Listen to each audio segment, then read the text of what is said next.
Καλησπέρα δίδυμες φλόγες και καλώς ήρθατε στην εβδομαδιαία ανάγνωση, έτσι ώστε να δούμε τι θα συμβεί αυτή την εβδομάδα με τη δίδυμη φλόγα σου, με εσένα. Και όπως πάντα, η τελευταία μας κάρτα είναι τα επόμενα βήματα που μπορείς να κάνεις αυτή την εβδομάδα, έτσι ώστε να επισπεύσεις τη διαδικασία της αρμονικής επανένωσης μεταξύ σας. Ξεκινάμε όπως πάντα με την κάρτα για τη δίδυμη φλόγα σου, έτσι ώστε να δούμε τι θα συμβεί αυτή την εβδομάδα, τι θα τον ή την απασχολήσει, τι συμβαίνει με τη ζωή του ή με τη ζωή της. Και έχουμε συγκεκριμένα τη θεραπεία οικογενειακών θεμάτων. Οπότε αισθάνομαι ότι η δίδυμη φλόγα σου συγκεκριμένα αυτή την εβδομάδα έχει εστιάσει στη θεραπεία του εσωτερικού παιδιού. Και αυτό με την πρώτη ματιά μπορεί να φαίνεται τελείως άσχετο όσον αφορά το ταξίδι της δίδυμης φλόγας, όμως δεν είναι καθόλου.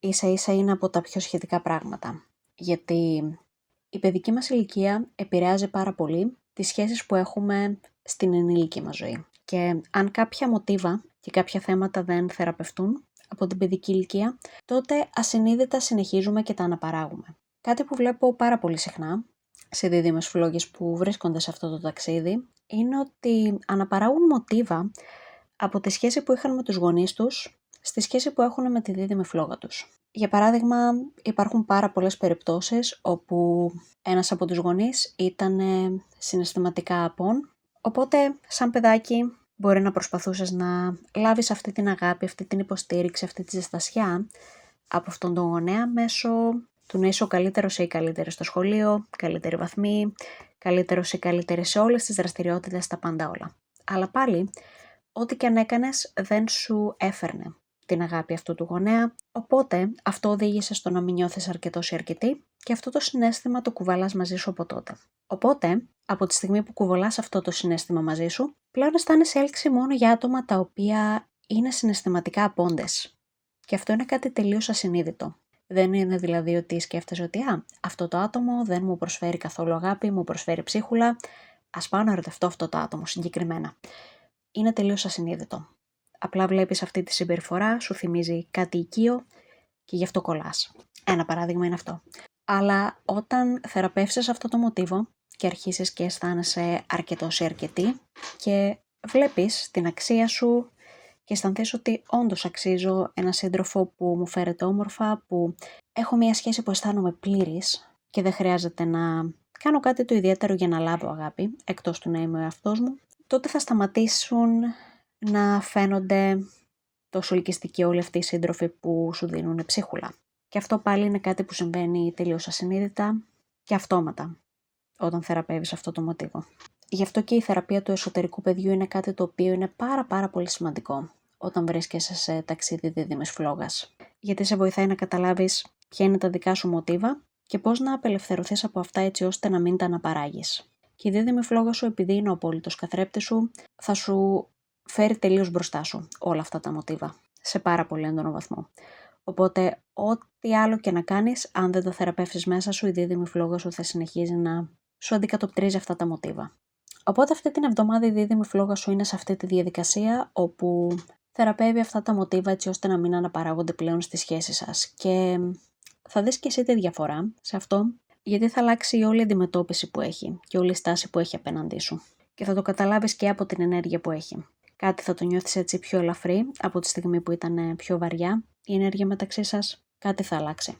Επίσης, κάτι άλλο που βλέπω είναι ότι ίσως αυτό που δουλεύει συγκεκριμένα είναι η συγχώρεση όσον αφορά πρόσωπα στο οικογενειακό περιβάλλον, για πράγματα που έγιναν στο παρελθόν. Αλλά και κάτι άλλο είναι ότι ίσως αυτό που δουλεύει, αν έχει δικά του ειδικά της παιδιά, είναι το πώς είναι σαν γονιός. Κάνει λίγο μία αυτοκριτική σε αυτόν τον τομέα.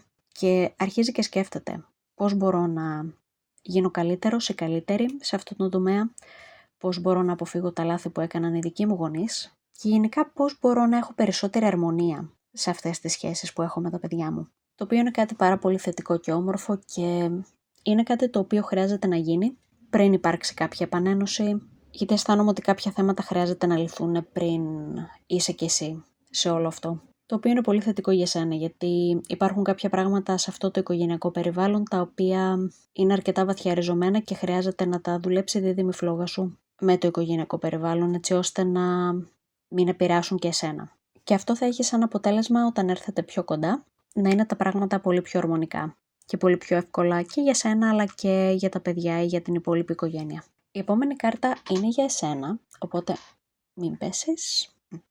Ας δούμε τι θα επηρεάσει εσένα αυτή την εβδομάδα, τι θα συμβεί με τη δική σου ζωή. Και έχουμε την αλληλεξάρτηση. Και συγκεκριμένα αυτή η κάρτα μιλάει για εθισμούς οι οποίοι επηρεάζουν την ερωτική σου ζωή. Οι εθισμοί μπορεί να είναι τα κλασικά, ποτά, τσιγάρα, τζόγος, τα πολύ στερεοτυπικά ή μπορεί να είναι κάτι τελείως διαφορετικό.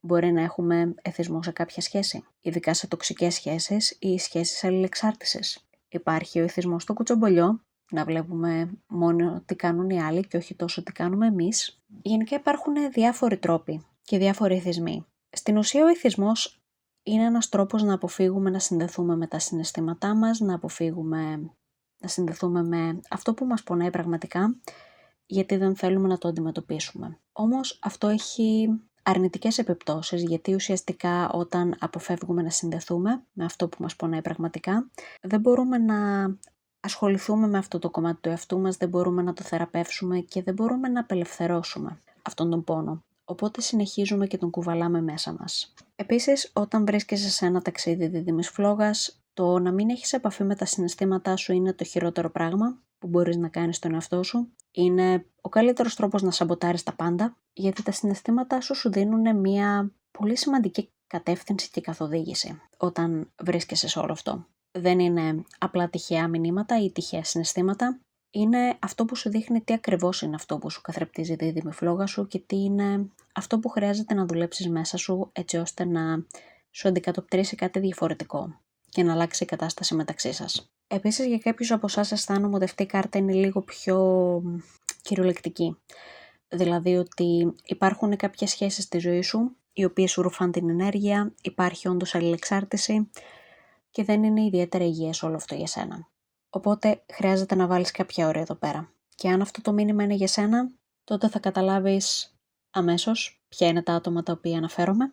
Γιατί μπορεί να το έχεις στο πίσω μέρος του μυαλού σου εδώ και λίγο καιρό, ότι ίσως αυτή η σχέση κάπου χρειάζεται να βάλω κάποια όρια, κάτι συμβαίνει εδώ πέρα, δίνω πάρα πολλά και δεν λαμβάνω τίποτα πίσω. Γιατί πρέπει να υπάρχει μια ισορροπία στο πόσο δίνουμε και στο πόσο λαμβάνουμε σε κάθε σχέση. Δεν είναι καθόλου εγωιστικό ή καθόλου κακό να θέλεις να λάβεις και εσύ κάτι. Οπότε σε αυτές τις περιπτώσεις χρειάζεται να μπουν κάποια όρια έτσι ώστε να προστατέψεις τη δική σου ενέργεια αλλά και την ψυχική σου υγεία και ηρεμία. Γιατί αν δεν το κάνεις αυτό, όλη αυτή η κατάσταση θα συνεχίσει να σε αποσπάει από τον πραγματικό σου στόχο και να σε κρατάει κολλημένο ή κολλημένη σε αυτή την κατάσταση. Και τέλος, ας δούμε τα επόμενα σου βήματα για να δούμε τι είναι αυτό που μπορείς να κάνεις έτσι ώστε να επισπεύσεις την αρμονική ένωση ανάμεσα σε εσένα και τη δίδυμη φλόγα σου και έχουμε τη σχέση από την προηγούμενη ζωή. Το μήνυμα που παίρνω από αυτή την κάρτα είναι ότι η καθοδήγησή σου δεν βρίσκεται στο παρελθόν, αλλά στο παρόν. Και αυτό με την προηγούμενη ζωή μπορεί να είναι λίγο πιο κυριολεκτικό για μερικούς από εσάς, γιατί μπορεί με αυτό το άτομο να είχες όντως προηγούμενες ζωές, όπου τα πράγματα μεταξύ σας ήταν πολύ όμορφα. Μπορεί να ήσασταν ερωτευμένοι, να είχατε οικογένεια, να ήσασταν παντρεμένοι. Όμως το σημαντικό εδώ δεν είναι να κολλάς τόσο στο τι συνέβαινε στις προηγούμενες ζωές, αλλά να έχεις ανοιχτά τα μάτια σου για να βλέπεις τι συμβαίνει στο εδώ και τώρα. Γιατί το επόμενο σου βήμα πάντα βρίσκεται στο παρόν και όχι στο παρελθόν, αλλά ούτε και στο μέλλον. Επίσης αισθάνομαι ότι για πολλούς από εσάς αυτή την εβδομάδα θα συμβεί κάτι αρκετά μεγάλο που ίσως να σε ταρακουνήσει κιόλας, αλλά σίγουρα θα σου δώσει την απάντηση σε μια ερώτηση που κουβαλάς μέσα σου εδώ και καιρό.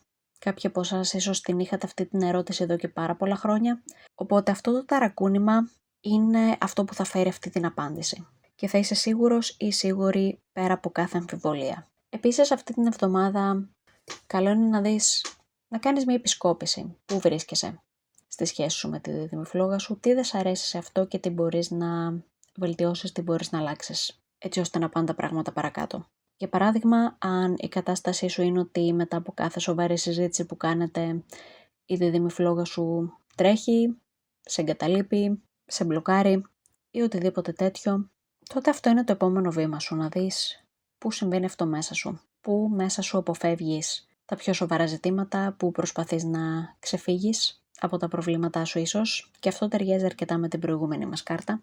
Σαν παράδειγμα, ή επίσης τι είναι αυτό που φοβάσαι να αντιμετωπίσεις. Όταν δεν παίρνεις προσωπικά τη συμπεριφορά της δίδυμης φλόγας σου και απλά το παίρνεις όλο αυτό σαν μια ευκαιρία για να δεις πού θα στοχεύσεις στην εσωτερική σου εργασία, τότε αυτό έχει πολύ καλύτερα αποτελέσματα από το να υπεραναλύεις ή να προσπαθείς να καταλάβεις τι σκέφτεται ή να τον ψυχολογήσεις ή να την ψυχολογήσεις, το οποίο δεν δουλεύει και δεν θα σου φέρει αποτελέσματα, γιατί είναι μόνο εικασίες όλα αυτά. Οπότε το καλύτερο πράγμα που μπορείς να κάνεις είναι να εστιάσεις σε αυτά που σου δείχνει η δίδυμη φλόγα σου τώρα, ακόμα και αν δεν σου δείχνει τίποτα, το οποίο σημαίνει ότι, δηλαδή, αν έχετε να δείτε το ένα στον άλλον καμία δεκαετία, 20 ετία, αυτό δείχνει ότι κάτι υστερεί μέσα σου στη σχέση που έχεις με τον εαυτό σου, κάπου δεν συνδέεσαι. Οπότε και αυτό είναι ένα επόμενο βήμα. Ό,τι και αν είναι αυτό, αυτή την εβδομάδα μείνε στο παρόν και θα σου αποκαλυφθεί πολύ εύκολα και με έναν πάρα πολύ προφανή τρόπο. Οπότε αυτά είχα για εσάς, αγαπημένες μου δίδυμες φλόγες. Σε ευχαριστώ πολύ που παρακολούθησες αυτό το βίντεο και ελπίζω να σε δω στο επόμενο.